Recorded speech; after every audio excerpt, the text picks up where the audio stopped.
বন্ধুসকল IPL champion হোৱা দলটোৱে কেৱল 20 কোটি টকা পায় কিন্তু IPLৰ এটা টিম কিনিবলৈ হাজাৰ কোটি টকা খৰচ হয় এতিয়া আপোনালোকে সাগে ভাবিছে IPL টিমৰ মালিকসকলে কেনেকৈ পইচা লাভ হয়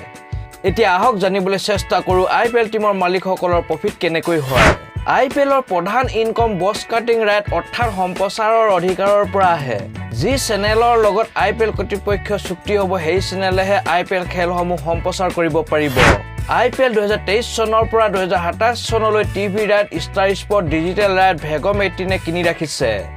এই চেনেল কেইটাই 48390 কোটি টকা পে কৰিছে ইয়াৰ 50% BCCI আৰু 50% সকলো টিমৰ মালিকৰ হাতলৈ যায় 2 নম্বৰত আহে টাইটেল স্পন্সৰশ্বিপ যিটো টাটাই বছৰি 300 কোটি টকাত কিনি ৰাখিছে ইয়াৰ পিছত টিকটৰ পৰা অহা ধনৰ 80% হোম টিমে লাভ কৰে এইবিলাকৰ উপৰিও খেলুৱৈসকলে পৰিধান কৰা জাৰ্সি টুপি গল্ফ আদি 10 আৰু অধিক ব্ৰেণ্ডৰ লগো লাগি থাকে এইবিলাকৰ পৰাও মোটা অংকৰ ধন লাভ কৰে IPL টিমৰ মালিকসকলে